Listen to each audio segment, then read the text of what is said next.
केंद्र की मोदी सरकार के 9 साल पूरे होने पर भाजपा ने महा जनसंपर्क अभियान शुरू किया हुआ है, जिसको लेकर भाजपा प्रेस वार्ता कर मोदी सरकार की उपलब्धियों को बता रही है। इसी क्रम में बदायूं जिले में उत्तर प्रदेश सरकार की शिक्षा मंत्री गुलाबो देवी, हरियाणा के पूर्व भाजपा उपाध्यक्ष अरविंद यादव ने प्रेस वार्ता कर मोदी सरकार की 9 साल की योजनाओं के बारे में बताया। साथ ही उन्होंने मीडिया द्वारा पूछे गए कई सवालों का खुलकर जवाब भी दिया।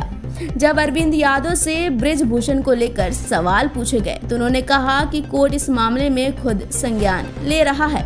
मैं पहलवानों से यही अपील करूंगा, थोड़ा धैर्य रखें। वहीं पर पहलवानों द्वारा धरना देने पर उन्होंने कहा कि ये सब हमारी बेटियां हैं, उनको मेडल इस तरह गंगा में बहाने नहीं जाना चाहिए।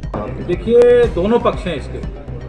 जो विषय सारा चल रहा है, तुरंत सुप्रीम कोर्ट ने संज्ञान लिया, सुप्रीम कोर्ट ने एफआईआर दर्ज करने का आदेश दिया। सुप्रीम कोर्ट के आदेश के ऊपर इस सारे मामले के अंदर एफआईआर दर्ज हुई।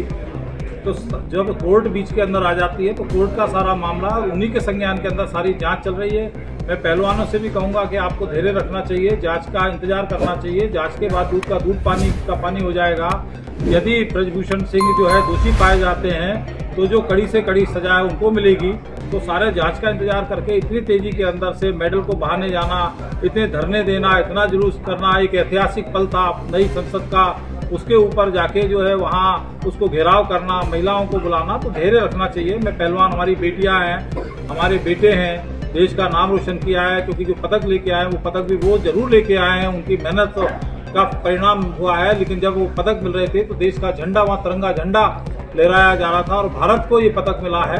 तो उनको भी सारी मर्यादाओं का ध्यान रख के विश्वास करना चाहिए कानून व्यवस्था पर। और जो निर्णय आएगा, जो जांच कमेटी है जो जांच कर रही है, वो जांच के बाद जो निर्णय करेगी और अपनी रिपोर्ट सुप्रीम कोर्ट में देगी, तो जो न्याय संगत होगा, सुप्रीम कोर्ट को ठीक लगेगा, उसके ऊपर एक्शन होगा। इसलिए मैं आपके माध्यम से भी कहना चाहूँगा कि थोड़ा धैर्य रखें, जांच होने दें, जांच के बाद दूध का दूध, पानी का पानी हो जाएगा। अभी किसी को जांच से पहले दोषी ठहराना ठीक नहीं है। कोई भी संविधान की ऐसी हमको या कोई किसी इसके इंडियन पेनल कोड की कोई भी धारा ऐसा नहीं कहती है कि किसी की जांच में किसी को दोषी ठहरा दिया जाए। कानून अपना काम कर रहा है।